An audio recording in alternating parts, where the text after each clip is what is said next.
वो तो सबको पता है कि आज की तारीख में बिहार में चिराग पासवान की पकड़ उस वोट बैंक पर कहीं ज्यादा है। और स्थापित चिराग नेता हो गए पासवान, चिराग। हाँ, और चिराग पासवान जो है वो क्या कहते हैं, जो उसमें यूथ सब है या और भी जो एज ग्रुप के लोग हैं, वो सबके सब चिराग पासवान से खुश हैं। चिराग पासवान उनके बीच सक्रिय रहते हैं। उसके बाद शुरू से चर्चा में रही है कि तेजस्वी यादव जी ने बिना पार्टी का नाम लिए कहा कि हम हारने के लिए सीट नहीं दे सकते। कांग्रेस को इस बार जो है पिछले चुनाव की तुलना में सीट कम देने पर जो है आरजेडी लगभग मन बना चुकी है। मुझे नहीं लगता है कि वो आरजेडी से रिश्ता अलग करके और अलग चुनाव लड़े। कांग्रेस की स्थिति राहुल गांधी के बहाने ऐसा लग रहा है कि कांग्रेस अपनी कोई नीति नहीं बना पा रही है, और इसलिए एनडीए जो है वो एक तरह से खुश हो रहा होगा कि आरजेडी जिन मुद्दों को लेकर अपने लिए मजबूत माहौल बनाना चाहती है, कांग्रेस पार्टी आकर के उस माहौल को कमजोर कर देती है। नमस्कार, इंडिया टॉप देख रहे हैं। मैं हूं आपके साथ बिरजू सिंह। इस साल होने वाले विधानसभा चुनाव को लेकर आरजेडी नेता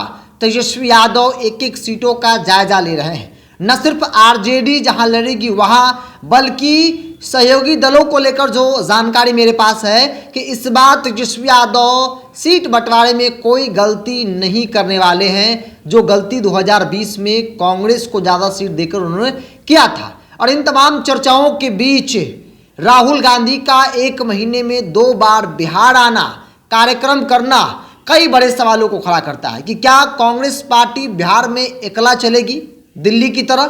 क्या कांग्रेस पार्टी आरजेडी से रिश्ता नाता तोड़कर अकेले विधानसभा का चुनाव लड़ेगी? और इन तमाम सवालों को लेकर बिहार की राजनीति के वरिष्ठ पत्रकार जयकृष्ण जी से हमने बातचीत की, तो उन्होंने क्या कुछ कहा है, बताया है आरजेडी को लेकर, कांग्रेस को लेकर, और कांग्रेस का जिस वोट बैंक पर नजर है दलित पासवान पासी पर, उसको लेकर पूरी बातचीत को सुनिए। इस वक्त मेरे साथ बिहार की राजनीति के वरिष्ठ पत्रकार जयकृष्ण सर है। सर, राहुल गांधी का बिहार लगातार आना है, क्या संकेत देता है? क्योंकि राजनीतिक तौर पर चर्चा है कि राहुल गांधी कहीं ऐसा तो नहीं कि अकेले चुनाव लड़ने की सोच रख रहे हैं, आरजेडी से रिश्ता नाता तोड़कर अब पार्टी को, गठबंधन को, पार्टी को मजबूत करना है, संगठन को मजबूत करना है। आप क्या सोच पा रहे हैं?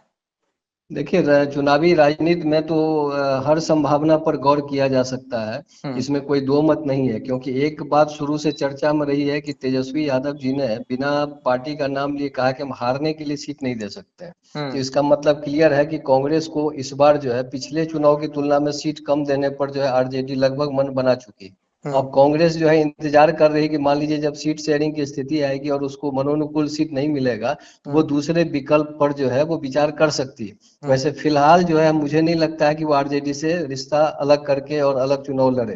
पहली बात ये है। दूसरी बात यह है कि राहुल गांधी 2 बार आ गए तो निश्चित रूप से बिहार विधानसभा चुनाव से जुड़ी हुई बातें ही ये हैं, और उसी से जो कांग्रेस की रणनीति है उससे जुड़ा हुआ बात है। क्योंकि अब आप देख लीजिए कि ठीक है, बहुत सारी चीजें होती हैं जो औपचारिक लगती हैं, लेकिन उसके पीछे भी राजनीतिक मंशा होती है। अब जगलाल चौधरी जी पूर्व मंत्री और महान स्वतंत्रता सेनानी और दलितों के बहुत बड़े नेता, ईमानदार व्यक्ति, उनके कार्यक्रम में राहुल गांधी का आना, और लेकिन उसमें 2-3 चीजें जो निकल करके आई वो बता रहा है कि मतलब कांग्रेस पार्टी के पूर्व राष्ट्रीय अध्यक्ष राहुल गांधी जी हैं, लेकिन प्रदेश नेतृत्व ने उनको बिहार के संदर्भ में सही से होमवर्क नहीं करवाया, और इसलिए 2 चूक जो है वो एक गलत संदेश चला गया कि मतलब पाने को कुछ नहीं, खोने को सब कुछ। अब जगलाल चौधरी जी को लेकर के ठीक है, उनके प्रति उनके मन में सम्मान हो सकता है, लेकिन सवाल उठता है कि चुनावी मौसम में जो है, जब हम चुनाव में जाएंगे कुछ महीनों के बाद, तो वैसी स्थिति में हर बड़े नेताओं को याद करने के पीछे उससे संबंधित वोट बैंक पर निशाना साधने की होती है। तो ये जगलाल चौधरी जी के बहाने जिस दलित वोट बैंक के सेक्शन पर ये नजर इनकी है, वो तो सबको पता है कि आज की तारीख में बिहार में चिराग पासवान की पकड़ उस वोट बैंक पर कहीं ज्यादा है। और स्थापित चिराग नेता हो गए पासवान, चिराग। हाँ, और चिराग पासवान जो है वो क्या कहते हैं, जो उसमें यूथ सब है या और भी जो एज ग्रुप के लोग हैं, वो सबके सब चिराग पासवान से खुश हैं। चिराग पासवान उनके बीच सक्रिय रहते हैं। तो वैसी स्थिति में वो वोट बैंक चिराग पासवान को छोड़ करके कांग्रेस या दूसरे दल की ओर शिफ्ट करे, इसकी संभावना बेहद कम है। तो एक बात तो ये हो गई। दूसरी चीज है कि मैसेज ये गलत चला गया कि जब आप जगलाल चौधरी के प्रति वाकई दिल से सम्मान रखते हैं, तो उनके पुत्र को ये व्यथा क्यों कहनी पड़ गई कि साहब हम तो गए, हमको तो मंच पर भी नहीं चढ़ने दिया गया। जबकि उसी कार्यक्रम में राहुल गांधी जी ने ये कहा कि सिर्फ ये मंच पर 5 लोग बैठे, ये बात नहीं, हम वंचित समाज को आगे लाना ही नहीं चाहते बल्कि उनको मुख्य धारा से जोड़ करके उनको पूरा अवसर देना चाहते हैं। तो अगर आप एक स्वतंत्रता सेनानी, पूर्व मंत्री और महान नेता के पुत्र को मंच तक भी आने की व्यवस्था सुनिश्चित नहीं कर सकते हैं, तो फिर उनको मैं अवसर देना या उनको उनके लिए बहुत कुछ करना, ये तो सवालों के घेरे में आएगा ही आएगा। तीसरी बात यह है कि अब तक कांग्रेस की स्थिति राहुल गांधी के बहाने ऐसा लग रहा है कि कांग्रेस अपनी कोई नीति नहीं बना पा रही है। वो कहीं न कहीं या तो कंफ्यूज है या फिर वो आरजेडी के पिच पर जाकर के जो बैटिंग करना चाह रही है, जो इसके लिए मुश्किल हो जाएगा। क्योंकि क्षेत्रीय स्तर पर आप देख लीजिए तो आरजेडी बहुत मजबूत है, कांग्रेस का कोई बहुत बड़ा आधार या जनाधार यहाँ पर नहीं है।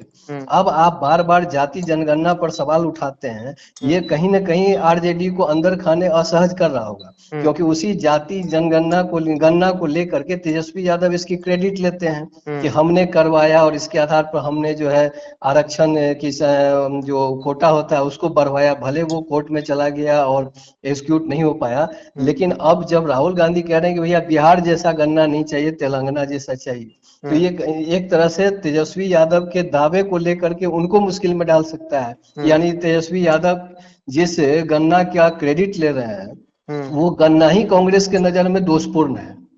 तो बिहार में आरक्षण की राजनीति बहुत मजबूती से होती है और चुनाव में इसका बहुत इफेक्ट पड़ता है, और उसमें कांग्रेस का ये मतलब स्ट्रोक जो है वो कहीं ना कहीं नुकसान ही दे देगा। और इसलिए एनडीए जो है वो एक तरह से खुश हो रहा होगा कि आरजेडी जिन मुद्दों को लेकर अपने लिए मजबूत माहौल बनाना चाहती है, कांग्रेस पार्टी आकर के उस माहौल को कमजोर कर देती है। तो ये कंफ्यूजन है। अब एक चर्चा ये भी रही कि भाई राहुल जी आए, पिछली बार आए तो लालू जी से मिले, उनका खटाल देखे, तेजस्वी जी से बात हुई, और इस बार देखिए कि न तेजस्वी जी से मुलाकात हुई न लालू जी से मुलाकात हुई। लेकिन ये सबको पता है कि पूर्व निर्धारित कार्यक्रम होगा। हालांकि हम इसको लेके ये नहीं कह सकते हैं कि इनके बीच संबंध खराब हो गया है, लेकिन मतलब आरजेडी भी अंदर खाने सोच रही कि कांग्रेस से हमको बिहार में क्या मिलेगा। देखिए ये राजनीति में भी आदमी नफा नुकसान देखता है कि हम आपकी मदद कर रहे हैं तो बदले में हमें क्या मिलेगा। देखिए अगर लगेगा कि हम एक तरफा आपकी मदद कर रहे हैं, हमें कुछ नहीं मिल रहा है, तो वैसी स्थिति में मदद लेने वाले का जो एक महत्व होता है वो देने वाले के नजर में बेहद कम हो जाता है। और इसको लेकर के कांग्रेस पार्टी के अंदर परेशानी की स्थिति है, जो राहुल गांधी के यात्रा और कांग्रेस पार्टी की बदली हुई जो नीति रणनीति है उसमें विभेद के रूप में सामने दिख रहा है। तो मतलब गठबंधन लगता है, मेरा सवाल ये था कि गठबंधन टूट जाएगा, कांग्रेस अपने आप को आंक रही है कि भाई अकेले लड़ना चाहिए। बिल्कुल बिल्कुल, कांग्रेस दोनों मोर्चे पर काम करी। एक तो ये देख रही कि अगर हमारे लिए मनोनुकूल स्थिति नहीं बनी चुनाव से पहले, तो हम जैसे चल रहे थे आरजेडी के साथ जो है वो विक्रम बेताल वाली कहानी चलती रहेगी। और अगर थोड़ी सी भी संभावना बनती है तो इसलिए दूसरे पहलू पर भी कांग्रेस बड़ी चालाकी से काम कर रही है। तो हम अकेले उतर जाएंगे। इसको लग रहा है कि मान लीजिए आरजेडी से नाराजगी है तो हम एक तीसरे विकल्प के रूप में जो है वो बिहार की जनता के सामने में अपने उम्मीदवार के रूप में खड़े रहेंगे।